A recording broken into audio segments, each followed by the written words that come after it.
Hello, how are you today? We're so glad that you're here. You know, CNN reported before lunch that 75% of the continental United States is below freezing. I pray that your family is warm and cozy and that you have a cup of hot tea or coffee because today's program is designed just for you. Hi, I'm Patricia Durgan, and this is Marketers on a Mission. We present marketing tutorials and interviews by and for Christian writers, speakers, and artists. This month, as you know, we're presenting the Right Start Online Summit. 20 experts are sharing 20 secrets in 20 days. It's going so well. Every day has been just a slam dunk out of the park. I might be mixing my metaphors there. This is day 19, if you can believe it. Episode number 229, 5 Insider's Tips to Find the Right Freelance Editor for You with Dawn Kinzer. Hello, Dawn. How are you? Hi. Now, how cold is it where you live, Dawn? We've been fortunate. We've had 54 degrees here in Seattle, sunshine, which I have family back in Wisconsin, and they're experiencing 50 degrees below with the wind chill. So there's 100 degrees difference between here and there. It's crazy. Yeah, just crazy. I cannot fathom what it's like to live in 50 below degree weather. I have no frame of reference for that. And that suits me fine. Yeah, me too. Me too. I don't miss it. Viewers, we're so glad that you're here. I've got a few announcements to make, but first I want to ask Dawn a question, and then I'll get to the announcements. You know, normally we don't do that, but 3 are really important, and I want to share them with you quickly. So, Dawn, were you a novelist first or an editor first, and how did you decide to add the other hat? I actually started writing first, focused on writing Christian fiction.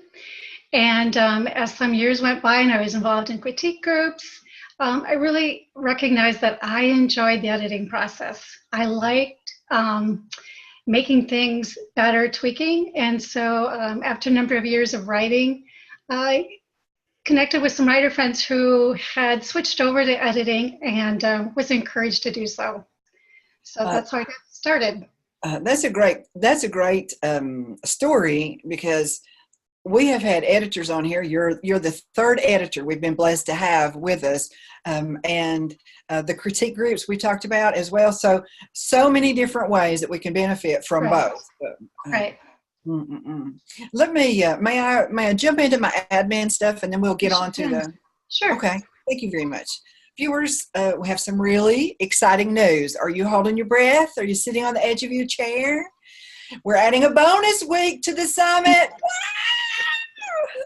Next week, we're going to have 5 more fantastic sessions for you, and then the summit really will end, seriously.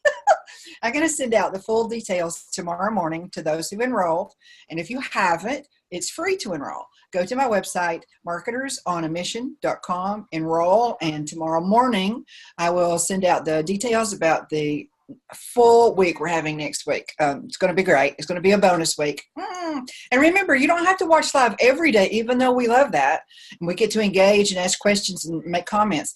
But if you just can't do it, don't fret, because if you've enrolled, you're going to get access to every single recording for the summit, even the bonus week. It's very exciting. Let's see who's here. It's always fun to say hello to people when they're here. Scrolling down. Lee Pollock. I love free stuff. Yes. Dinah Derringer, thanks for the bonus week. You're very welcome. Sherry Hunt, thanks for the bonus week. Gail Johnson, it's going to be wonderful. We've got Gail Arbogast here, Judy Morrow, Yolanda Smith. Hey, Yolanda, so good to see you again. All right. Where do we start now? Have you got your handout? Everybody, have you got your handout? There's a link above the video that we're watching. If you don't yet have it, you can print that out. But you're not going to go, didn't you mention to me, Dawn, you're not going to go step by step. This is more like a resource, but it's valuable. Resource, yeah. I'm going to cover the topics that are on the sheet, but it's helpful because there are some links, so you don't have to write everything down. You can, check those out later. And I'll be filling in with some other information too, but that's the main information that I'm going to be covering is on the sheets. I'm going to let you begin, and while you're doing that, I'm going to monitor Facebook and also share those links and see what's going on, and collect questions that we can answer them when you come to a break. Okay. Thanks. And I'm excited about the extra week. That's cool. I've been watching the as many as I can live, but with a busy day, I've been kind of popping in and having signed up, I'm excited that I can have access to them ongoing. So that's very cool. They've been really great. So that's exciting to hear. That thrills me that you're excited about that. Thank you for telling me. I am. Yeah, that's very cool. Yeah. So I'll just explain a little bit about me. Patricia asked in terms of when I started editing. I've been editing for 9 years. When I did start, I took a year to brush up on some studying on some different editing techniques. I'm a member of the Christian Pen and Christian Editor Connection, which are both professional organizations for freelance editors. So the Christian Editor Connection is a resource that I'll be talking about. Those editors must pass test in terms of their skills. And so that's a great resource for finding editors that are good at what they do. So I want to start out first in terms of why would you even want to look for a freelance editor, right? So if you're in a critique group, you probably are getting great feedback from the people who are in your group. You may have family who has been reading your book and they may be giving you some input. And if you submit to an agent or a publisher and you get picked up by a publisher, you probably are aware that they will usually also provide, the publisher, not the agent, will provide editing for your book. However,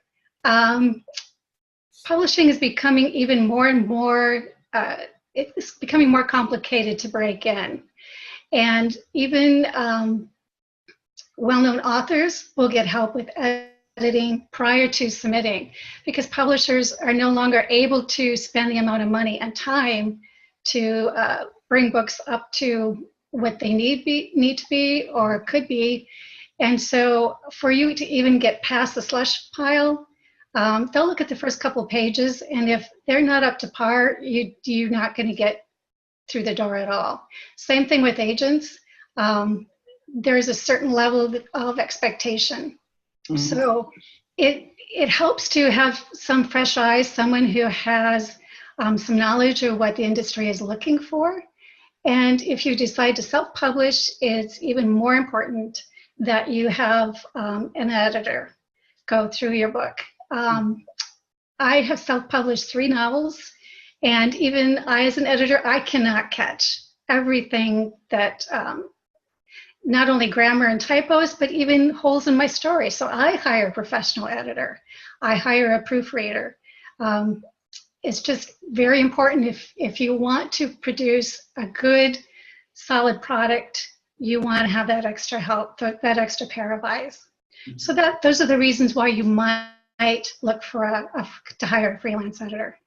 Okay. So I'm going to be giving you some tips in terms of what you might look for, what you might expect when you do look for an editor. The first tip is it's important to choose an editor who's knowledgeable about your genre and also the publishing guidelines.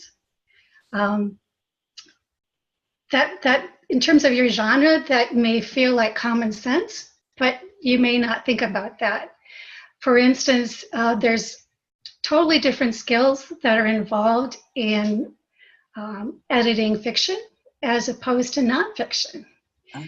And in terms of fiction, even with those skills, the different genres, like I am probably strongest in romance, contemporary, and historical, mm-hmm. and women's fiction or general fiction, but I don't edit poetry. I've edited children's books, but I wouldn't consider that a strength. I've also edited fantasy and science fiction. But again, I think in those genres or any genre, it would be beneficial to find editors who not are only knowledgeable, but passionate about the genres, because there are very different things that we look for within those genres.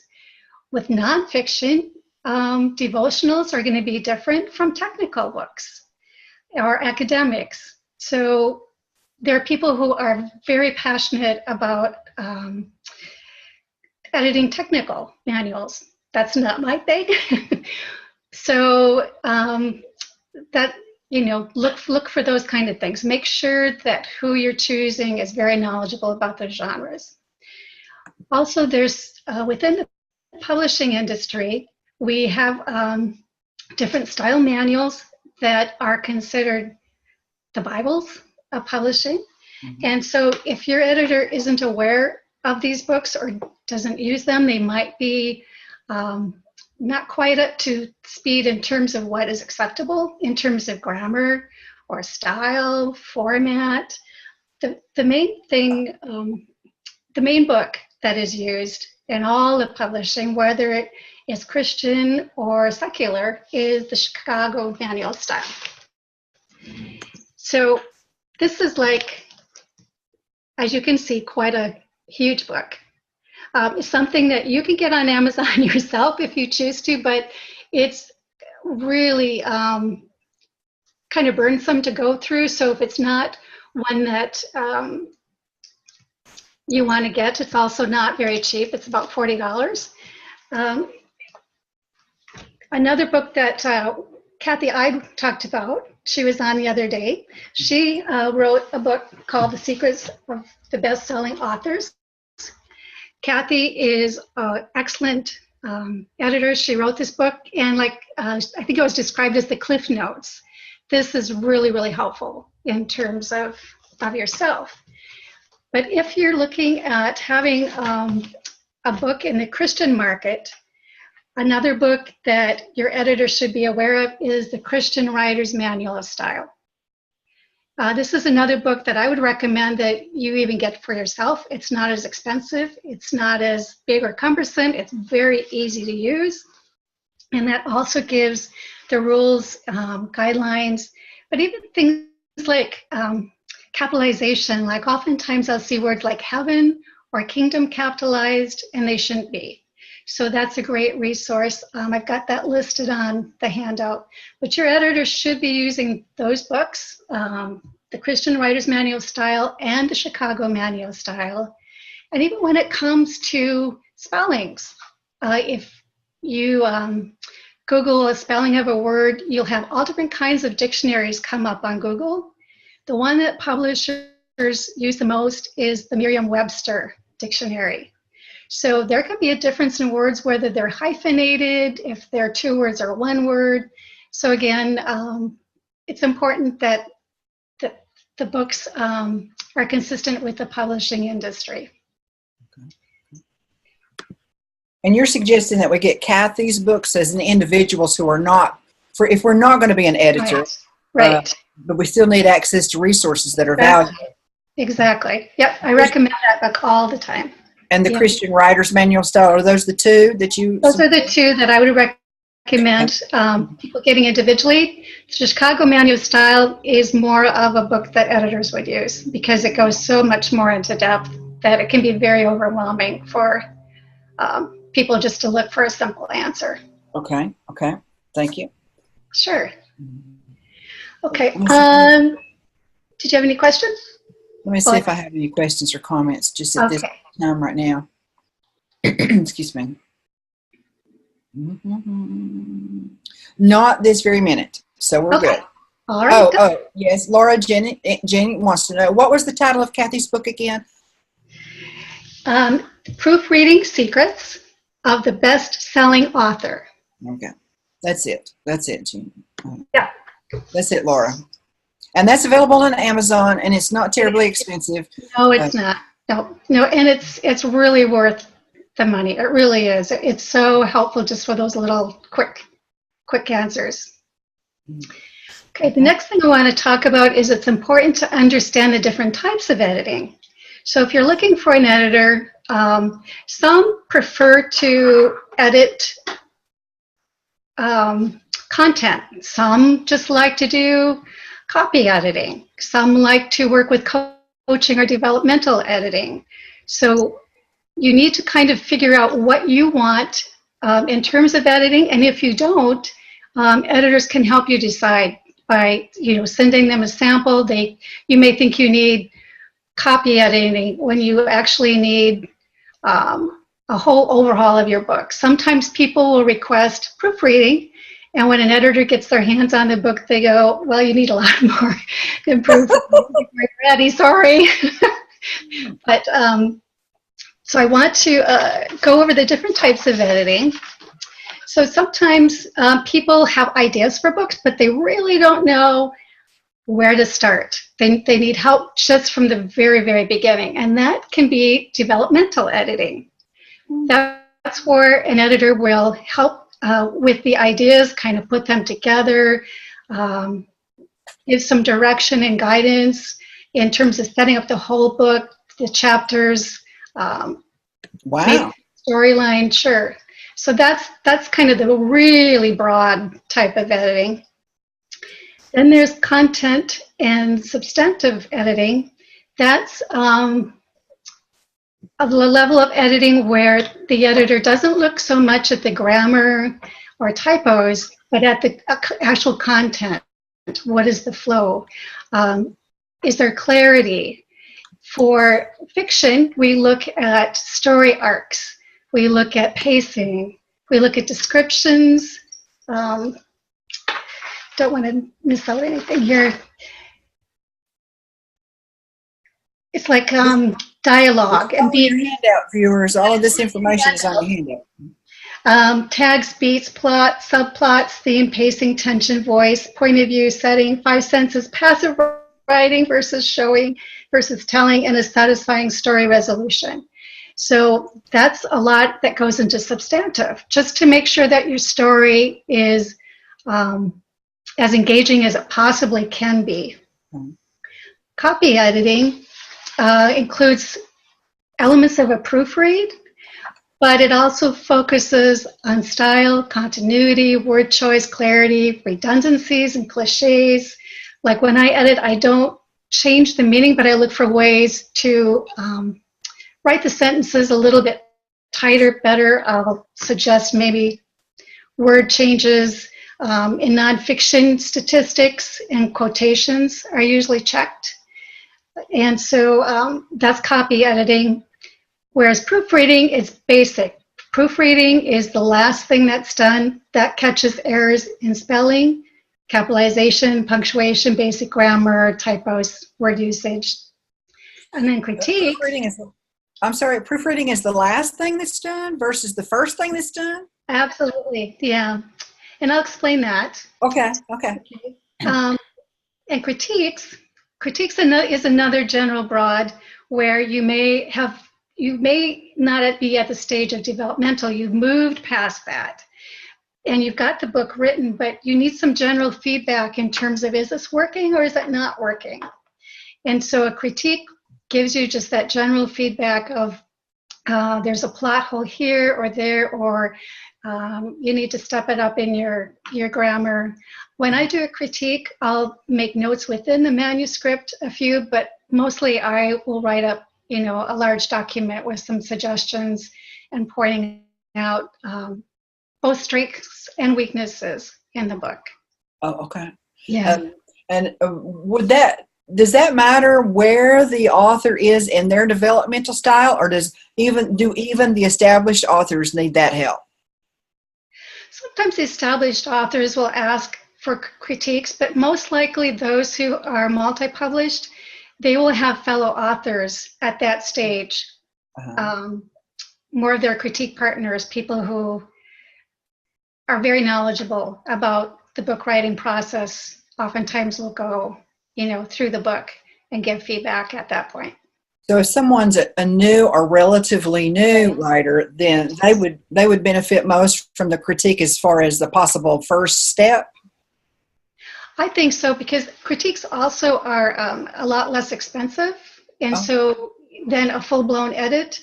Mm-hmm. And so for them at that point, they can get a lot of direction, just general direction in terms of if they're going in the right direction. And some people will critique a certain amount of chapters, like I will critique the first 3 chapters, or I give like a full critique of the entire book. So you don't have to, if you just kind of want some feedback on, if you're a beginning author and want some feedback on your initial chapters to get a feel for, just how much work, do I need, what resources can I get, to kind of help me along the way. That's a good way to do it. A good start before you spend all this time on a full-blown book and then you realize you really needed to maybe go in a different direction. This may be, for some of us, this may be the single most important thing that you tell us today. Oh. Because it's all so vague. The world of editing is foreign to us. Yes. And there's terminology that means something if you're savvy, but if you're coming into it, you have no idea what's happening. Right. And I understand that other editors may have a different opinion, but and they may do it differently, whatever. But this is a general guideline, if I'm understanding you. Exactly. If you got something you're cooking, a critique may be the way to go in your first initial foray into hiring an editor. Right. That's really helpful. And also, the definitions I gave are what I go by. And generally, they're very close to other editors, but occasionally you'll find where some of the definitions will cross over or, they'll blend a little bit. So that's another thing that is really important. Make sure that you have clarification in terms of what the definition is of, what is your editor providing when you ask for something, what exactly are you going to get? So have that clear understanding of expectations there. And in a perfect world, you might start with a critique or a developmental edit, or you might start with a content edit to make sure that your story or your book, whether it's nonfiction or fiction, has the content that you need to make for a good book. The second step would be copy editing, because once the book has the story, a solid story, copy editing will clean up some of the grammar, tighten the sentences, look for those repeated words that you didn't realize that you wrote 5 times in the same paragraph. It'll clean up all that just, give it a little bit more sparkle. Okay. Proofreading is the very, very last thing that is done prior to going to print or to submission. So in a perfect world, you would go through all those steps, at least the content, then copy editing, proofreading last. However, not everyone, that's a perfect world where finances, are not an issue. But most writers, if they are paying for this out of pocket, it can be quite a lot. So a lot of times editors will combine the services. That's something that I do in terms of I will do content and copy editing together, do the best job I can in terms of giving them everything I can for reduced rate, but then I always encourage them to hire a proofreader who has not seen the manuscript before they submit or before they publish. Okay.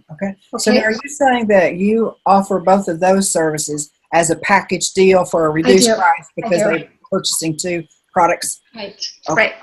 Right. Because it's a lot of writers have a passion for writing and a gift, but like I said, when it's coming out of pocket and they're trying to put food on the table, we need to be paid for our services, what we're worth, but we still try. A lot of editors try to do the best they can to also be fair. So, okay. This is so helpful, Dawn.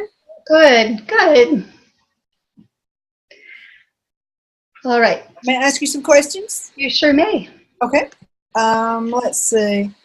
Christy Horine says, how different is the AP Manual of Style from the Chicago Manual of Style? It is different. AP is primarily used for newspaper articles. Some people will use it for magazine articles. It's different in terms of how, just a couple examples, how numbers are written. In the Chicago, numbers are written out 1 through 100, and then after that, numerals are most often used. Of course, there's differences in that too, but I won't give through all the examples like time and that. AP is different in that they're written out 1 through 10, and then after that, numbers are used. Also, commas. Chicago will use the serial comma, where if you've got a list, commas are used, and then the and, whereas AP, they may not use that comma in between the last word and the and when you're giving a list. So there are some differences. And which would you suggest when we're asking, because you've already mentioned that we shouldn't be necessarily purchasing these and taking our time to figure out their intricacies. So is that a question we should ask a potential editor? Which one of these manuals do you use? Sure, you can absolutely ask. A lot of editors will use both, but they know the difference between which one they should use for what type of writing. Okay, perfect. Thank you. Most often, Chicago is used for almost everything. Okay, all right. Christine is also wondering, in terms of querying a publisher, do publishers tend to pay more attention to a manuscript if the writer mentions the editors, or that a piece that has been edited in a query? I'm not sure I'm understanding that. Does that make good sense to you? Yes, I think she's asking if the editor knows that, or that the publisher knows that the book has gone through an editing, if they're more likely to look at it. I think that's what she's asking. That's what I think too. No. That's too bad. No. Okay, and I'll give you the reason why. Okay. Because if they know that it's been heavily edited and they're looking at authors that they can use long term, they may feel like, oh, okay, well, you've given us a book that's been heavily edited, but what is your next book going to be? Are you going to be willing to go through the expense of having it heavily edited again?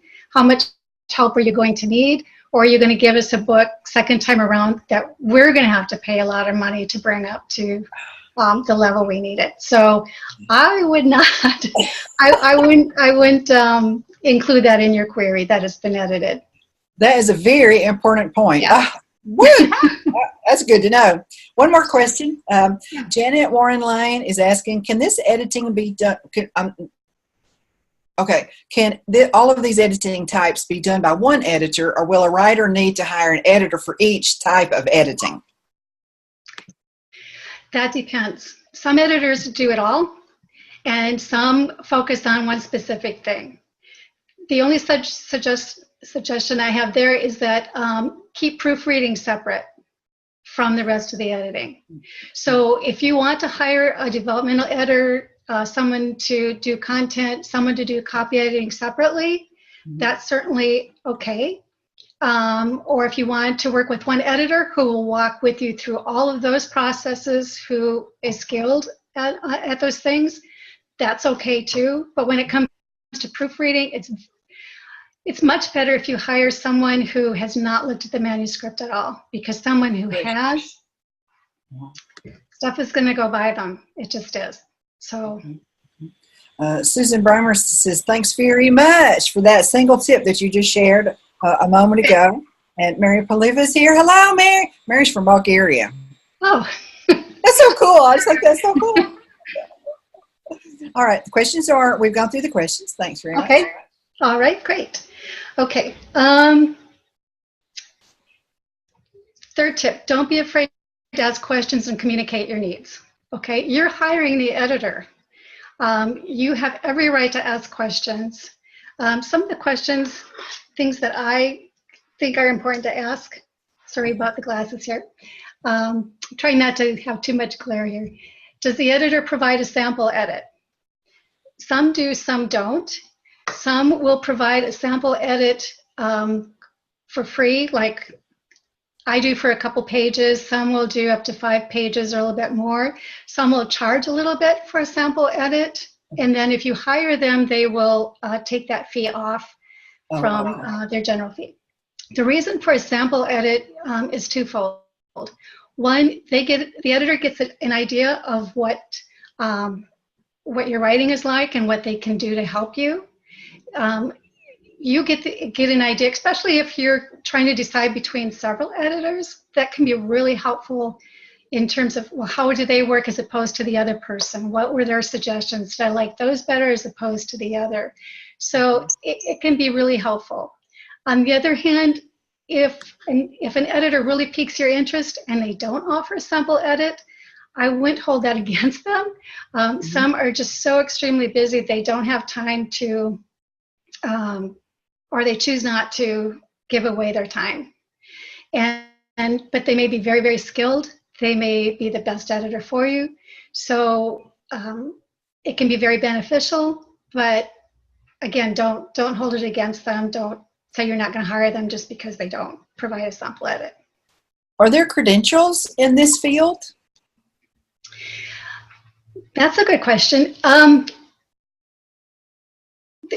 think you were talking the other day too in terms of, should an editor be someone who has published books themselves?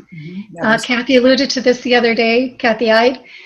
No, editing and writing can be two totally different skills. You use different brains, the creative and the detailed. So they don't need to have been a published author to be a good editor. There are people who are great editors who they're not good at writing something themselves. Some editors will have credentials in terms of they may have taken some classes at college.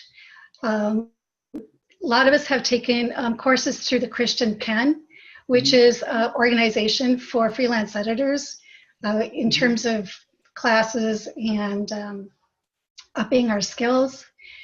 Like I said, the Christian Editor Connection, for those editors who are affiliated with that organization, they have had to have passed proficiency skills in all of the different tests in order to become a member. So that's another way. So some editors may have formal education, some may have gone through classes, some may have just years of experience. Also, the other thing to check is endorsements on their websites. A lot of editors will have endorsements, or you can ask for, can I talk to some of the people you've worked with and get their input. Okay. One quick question on the Sure. sample edit. Laura Jean wants to know: is there a word limit? Typically, should she expect to run up to a word limit on a sample page? Okay, so manuscripts are generally double-spaced, Romans x 12 font. Typically, there's about 250 words per double-spaced page, between 250 and 300 words. So some editors will, like I said, do a sample edit on 2 pages up to 5 pages. Some will do a few more. Basically, I do 2 pages, and I can show you in 2 pages what I can do. You can see a lot in the first 2 pages. Even agents and publishers will look at the first 2 pages when they're checking out a book. So that's what I do. I spend a lot of time, several hours even on 2 pages sometimes, just to give you a really good, adequate idea. Yeah. Not everybody spends as much time, but so that's why I can't do 3 chapters. But I can give you 2 pages. I don't know how to formulate this question. Okay. So it will be clunky. Okay. Just spit it out. Is this something that you unofficially pay per edit? Like if you're sampling somebody's page, 2-page sample, you're editing somebody's 2-page sample, and Mary has 7 things that needed to be edited in her sample, and Joe Bob has 2,700, 27. That gives you an idea of what kind of time you're going to be investing in their work. You adjust your prices based upon that. It's necessary, isn't it? I mean, it just has to be realistic. So that's another thing when we get to talking about fees, which we can cover now if you want. So fees. We can wait. Okay. Yep. Okay. We'll talk about that. All that. We'll explain all of that. Those things that everybody wants to know about. Okay. Does the editor use track changes?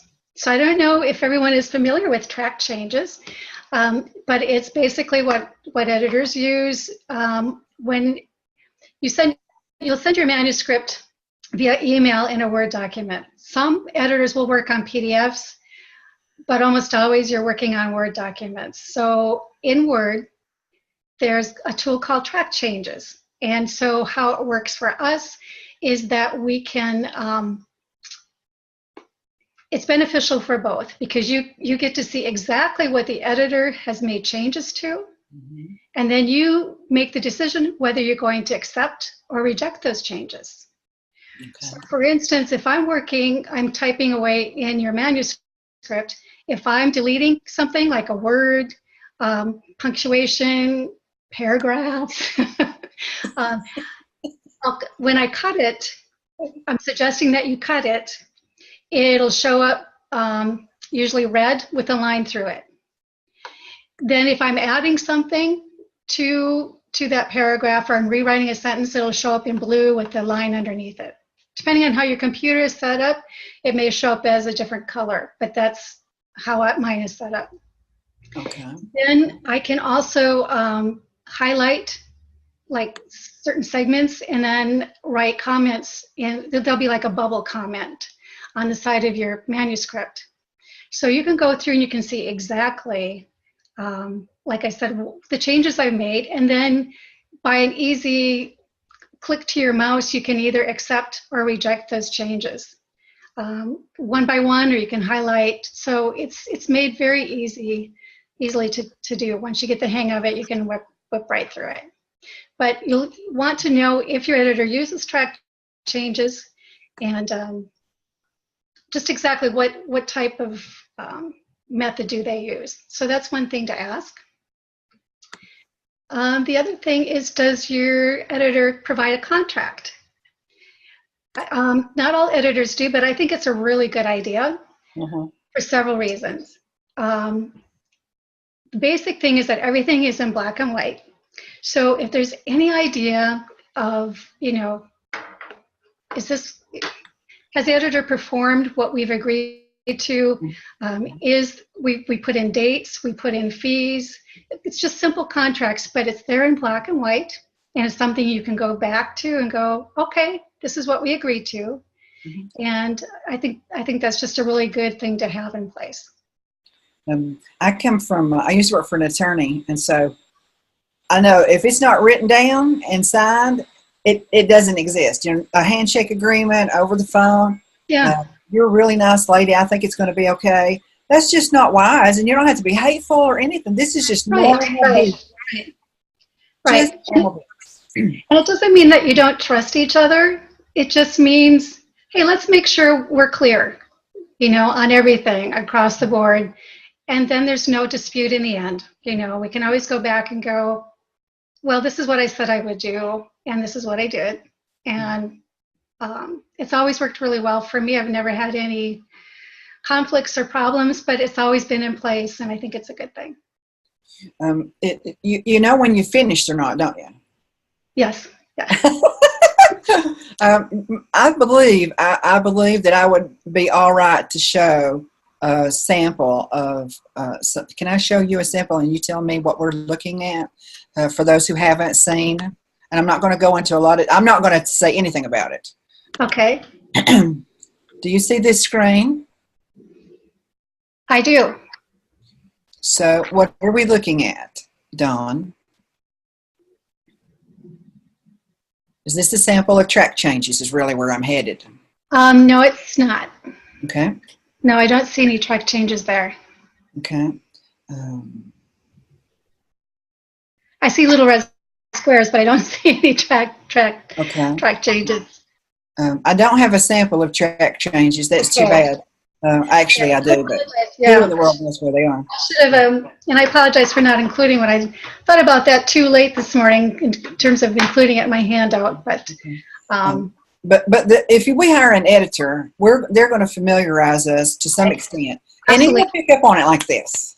Absolutely. And I always send out a sheet that, explains how to use them, what they look like. Um, yeah.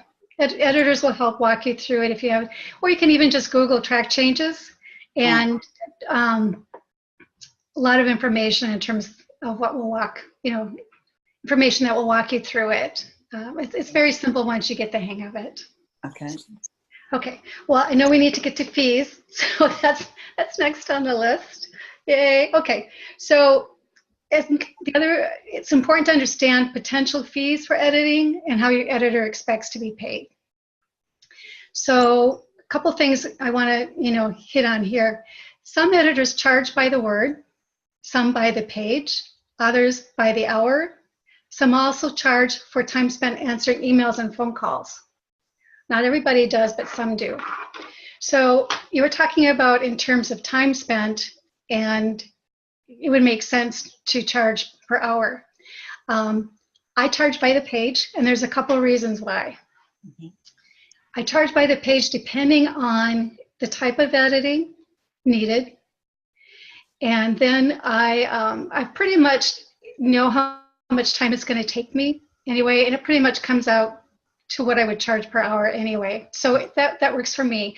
The reason I like charging per page is because I don't want to have to set a timer every time I get up to go to the bathroom or get a cup of water or tea or something. So that's me. I'm free flowing all, sometimes I don't want to have to set a timer. So that's part of my thing. Also, the benefit for my clients is that they know upfront exactly how much they owe me. That makes sense. There's no question about it. If you're paying by hour, usually the really good editors, they will take a sample edit. They may not give you a sample back, but they'll look at your writing and they'll do a sample for themselves to give themselves an idea. They pretty much know by doing that how long it's going to take them. They'll take samples from different parts in your book, and they'll figure out, okay, this is going to take me about this many hours. This is about how much I'm going to estimate, or give an estimate of how much it's going to cost. And ones that are most experienced will really come out, pretty much where they've given the estimate. My feeling is that for myself personally, I don't ever want to have to go back to a client and say, well, I got to the last fourth of your book and it took longer than I thought, so now you owe me X amount of dollars more. Mm-hmm. So that's my reasoning. But that's not to say anyone who charges by the word or by the hour is not going to be fair. They most definitely can be. It's just we all have different reasons for choosing the route that we choose to go. The one that works works best exactly. with your style. Right, exactly. When you hire an editor for your books, you're beautiful. Do you have a book there? Do you have a copy of one of your books? I do. I have all three. Yeah, baby. I have all three copies. Sure. They're so beautiful. So beautiful. Thank you. Yeah. Here's one. Two. And tell us their titles. The blue one is? The blue one is Sarah's Smile. Is it the first in the 3-part series so far? Correct. Yeah. Hope's Design is book 2. Their historical romance is set in the early 1900s. And Rebecca's Song. And that's the most recent. That's the most recent. Yeah. They can be read as standalones, but they do have similar characters in all 3 books. Okay. When you're ready, your work is ready for any of your books, past or future. What style of edit do you prefer? The hourly, by the word, might be a little different because you're talking about somebody else's work style now. Exactly. I hire a really good editor, Annette Irby, who is also a close friend, who was also a critique partner for many years, so she understands my style of writing. She's very good. She edits for a lot of other publishers as well as authors directly, and she actually charges by the hour. So, so we have a different way of approaching things, but she does set timers and she follows it and keeps good track, and she's well established enough that she knows my writing. She knows how long it's going to take. So that's how we work it. Okay. We have two questions regarding money, and I don't know that you'll have the answer because they're just general questions and based on your knowledge of other people's too, so you can get a congregate. Shirley Brossi is wondering, can you give a general range of what a person might charge if they're doing the per page editing style? Sure. The other thing I wanted to say too is, before I forget, some editors require full payment up front. Others will take half payment when they start work and the rest of payment midpoint. So when you hire an editor, you need to be prepared for that. Obviously, that makes sense because you wouldn't hire someone. These are such specialized things, in terms of your book. It's not like the editor can edit your book and then sell it somewhere else. It's not like a piece of furniture. Mm-hmm. So when you're contracting them, they will expect payment up front, some kind of payment. Mm-hmm. So to be aware of that. So yes, fees. So depending on the experience of the editor, if you're looking at per hour, the national average is anywhere from $25, depending again on the type of editing, but $25 up to $45 is pretty average per hour. Per hour, okay. Per hour, $25 to $45 per hour. Now on the sheet, the handout that I made available, I did give a link, and you can look to verify that it's the National Freelancers Association. Okay. If you Google them, they have national rates for different types of editing per hour. Okay. Yeah, for all different types of editing. Okay. So, do you have the same information, a generic price for per page or per what is it? Yeah, so for page, well, for Word, a lot of times, like for proofreaders, it can be 0.02 cents per word. It can be, for page, it can be anywhere depending on, for proofreading, it can be $2 per double-spaced page up to $3 per double-spaced page for proofreading. Copy editing, average range would be, I think, around $5 per double-spaced page to $7 to $9, depending on the experience. Content editing, the same, somewhere between $5 to $9 per double-spaced page, depending on the experience. So it really varies. It really varies. So this is a true investment. It really is a true investment. So yes, it is. So you can easily spend to have a book edited, depending on the type of editing and the length of the book. Let's say you've got a 350-page book, double-spaced, and you're having full-blown editing. Let's say you hire someone to do everything. You could easily spend a couple $1,000s. So it is a huge investment. It really is. It really is. But for instance, there's so much time that goes into it. For instance, I may only get through 3 or 4 pages an hour. So it takes many, many, many hours to get through a book and really do a good job. To give you an example. Mm-hmm. Can you hold up one of your books again? And do you remember how many pages the manuscript was for that book, roughly? It actually pretty much comes out to about the same in print. Uh-huh. Rebecca's is, let's see. Well, with all the front and back info, all the stuff I include, it's about 425 pages.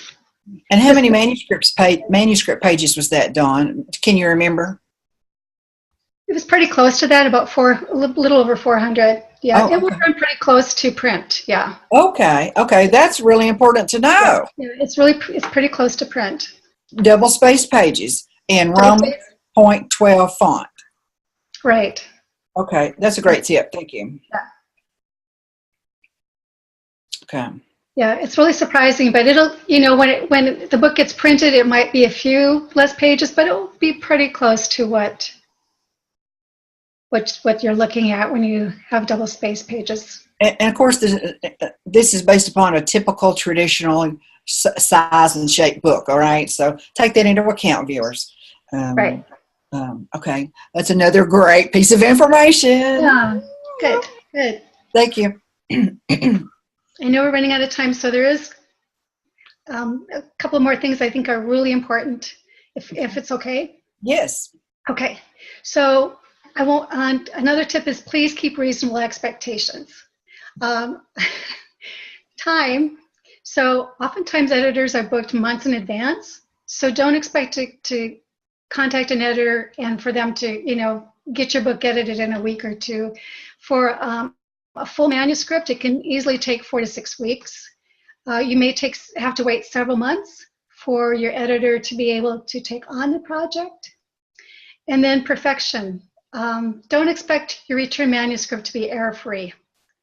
Editors are human, and we're going to make mistakes. And the reality is, even after a book, let's say in a traditional publishing house, after it's gone through editing and it's gone through several proofreaders, it's not uncommon for a book to be put out there and with errors still. And so I do actually put a disclaimer in my contract that I do the best I can to return it error-free, but the reality is that how your brain functions, we see what we want to see, and so we may go over it and over and over it, and I've had 5 people look at my book and they'll come back with finding different errors, books that I've written myself. They didn't find, all different ones. It's just really interesting. So, and also with track changes, I recently did a sample edit for a young woman, and this was her first book, and she returned, she did hire me, and we worked really well together, but she was concerned initially because when I returned the sample edit, I had missed a couple spaces. And so I explained with track changes, because there's so much more work to be done to the book, that I really, to not be concerned about an extra space. It didn't mean that I didn't do the other work. Mm-hmm. It just meant,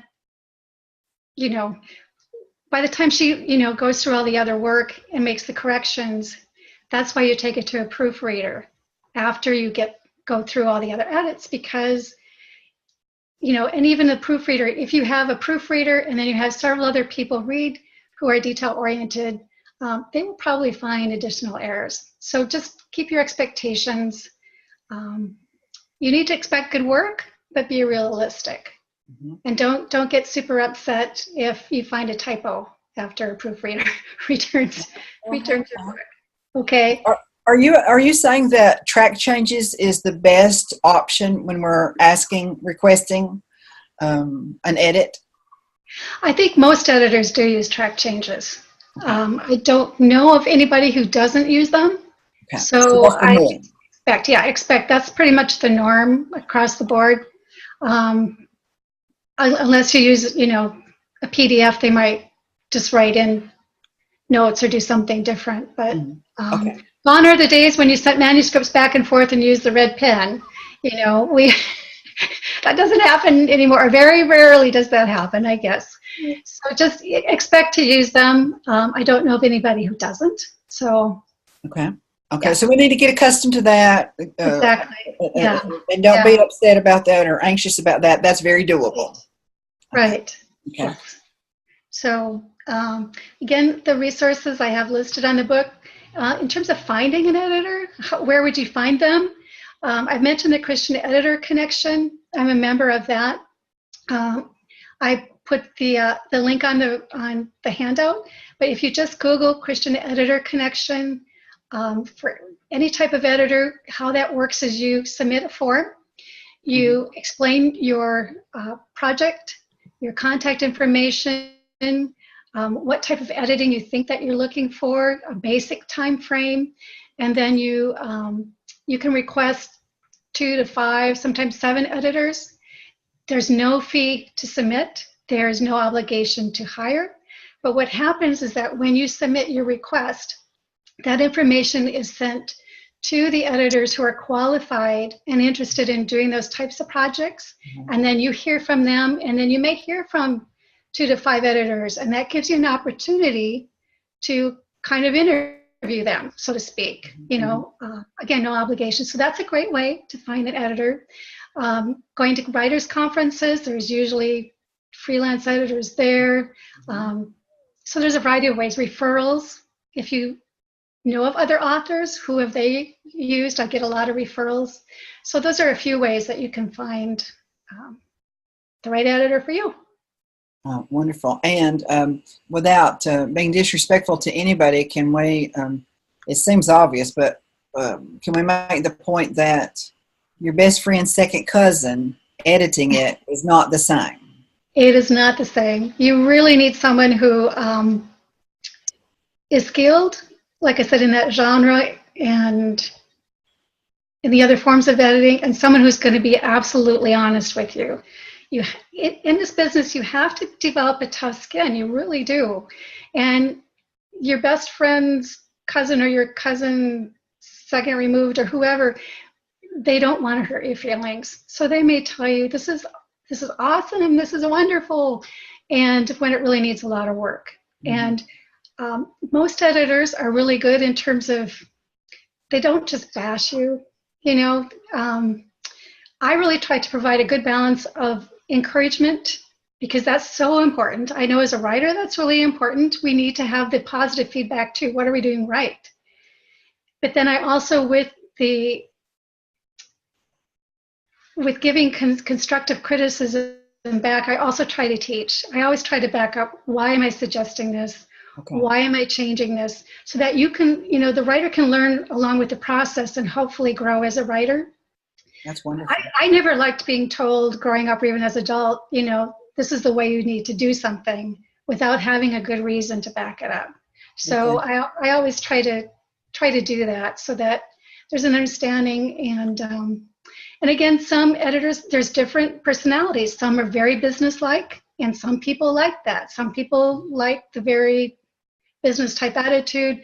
Others like more of a friendly type of chit chat back and forth.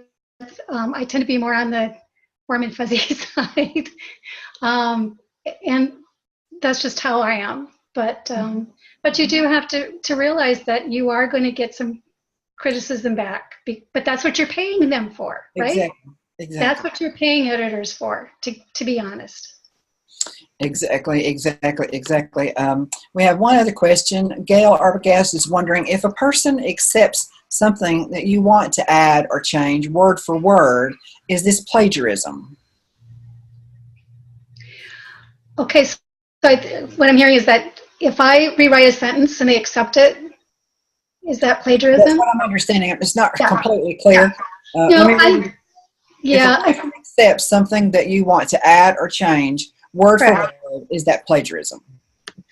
No, because I'm giving that. I'm paying for that knowledge, that wisdom. They're paying for that knowledge. I'm giving that to them. That's part of my job. So no, they can accept it as is, or they can rewrite it differently. It's up to them. But no. Let me ask one more question before we. Yes, Susan Brenner says, learn with the process, grow as a writer. Let's see. Christy is asking, Christy Horion, it says, Dawn, what is the sweetest way that someone has shown deep gratitude after you have edited a manuscript? I know you get a paycheck for your work, but what might be a better way, a best way a writer can show appreciation beyond that?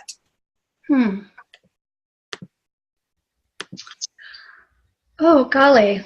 I'm not sure. I guess if you know the editor well enough and know, a small token of a small gift or something, for me, just knowing that the writer has appreciated the work, that I've gotten some beautiful just notes that have meant a lot to me, that they've appreciated it, that they've learned and grown through the process. That just means a lot. Yeah. Good. Okay. All right. If you have other questions or comments, go ahead and add them. And I'm going to move to the conference that we want to highlight today. Is that all right, Dawn? Absolutely. Okay. Let me get that page up. Excuse me. And we have talked about this conference again. Each of the conferences that we're highlighting during this summit, we've highlighted them twice. This is the Christian Communicators Conference. It is for speakers, specifically people who want to become speakers or who want to refresh their speaking skills. Excuse me, the christiancommunicators.com is their website, their URL. It's 4 days and 4 nights, as you can see. It's in Colorado Springs, and it's March the 18th through the 21st. Now, Tammy Whitehurst is one of the owners, one of the directors, and so is Lori Tracy Bruff. She's been with us before, and Sherry Poundstone. I hope one day to be able to interview Sherry as the Lord allows and her schedule allows. This is for both beginners and experienced speakers. They've got what I wanted to mention here. The Hideaway in Colorado Springs is where this is being held, but it goes from year to year. They may be in the same place. They may be in a different place. So you need to get on their newsletter so that you can stay up to what's going on. In 45 days, it starts, and they only have a few spaces left. This is another good sign that this is a quality, life-changing, very effective conference when they sell out. And this is 6 weeks out, and they're almost sold out, just a very small number of availability. Here is Sherry, right here, Sherry Poundstone, Tammy Whitehurst, and Lori Tracy Bruff. They're the owners and the faculty for the most part. Let's see what I wanted to tell you. Let me get my notes here. The theme for this year is anointed and appointed, which, if you know Tammy and the other ladies, it's so fitting. Anointed and appointed.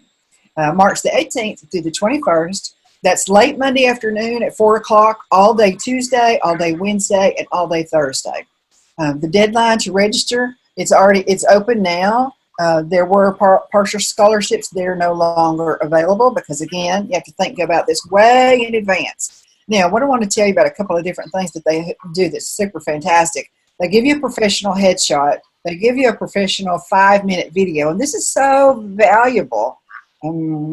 You could pay hundreds or thousands of dollars for a video from a professional, crew, but this is included in your price. And the whole, as I understand it, now, the whole conference, rather, they're moving you forward each step of the way. While you're learning things, you'll also be able to apply those lessons to your video so that you're prepared for your video, you're dressing for your video, and there's particulars on the website about things to bring so that you feel really comfortable in your skin when you're doing your video. You get one-on-one coaching, and there's such a small group. It's such a small group, 30 people. That's really, really tiny. And they can pack so much. They can invest so much energy into you. They can give you so many different examples because there's only a small number of people there. They say that it is the smallest conference with the biggest punch. Something like that. I didn't say that correctly, but that's the idea. Some of the many benefits that you get are you get to clarify your ministry, focus, and mission.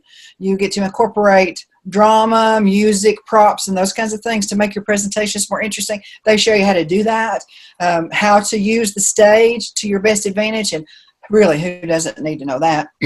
How to develop necessary speaker forms, so if somebody wants to hire you or book you, you have those forms already ready. They're consistent. You know the right questions to ask. You know what to expect. And if it's not quite what you should be understanding, then you'll be able to counter that during the negotiation stage and not be sad when you get home and find out that it was quite different. They thought it was quite different than what you thought they said.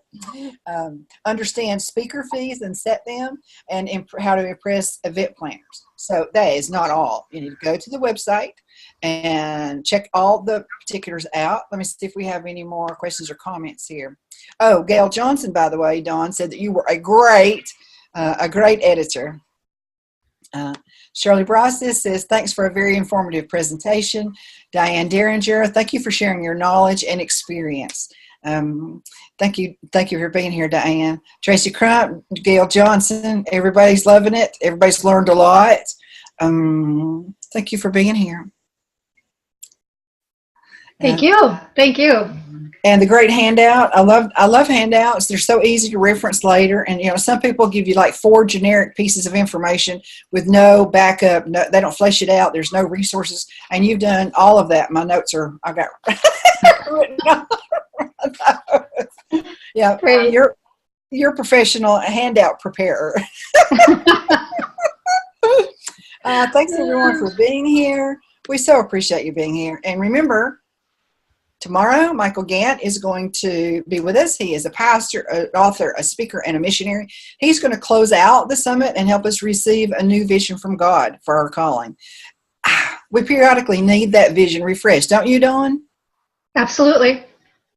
That's just part of being in service to the King for a long time. And he's always willing to give us a fresh take, a fresh vision to spur us on our way and recommit to him.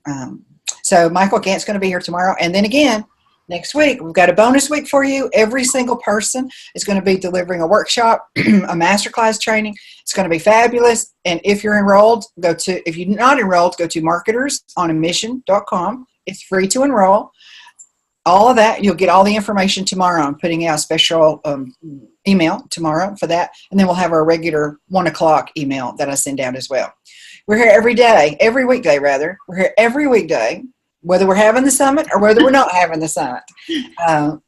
We're here to serve you, to help you understand how to market your book, how to be a professional writer, a speaker, so that you can market your book online, because your audience, the bulk of your audience, the overwhelming majority of your audience is online. We communicate differently online than we do in real life. We have body language that we can read online in real life. We have voice inflection that we can hear in real life.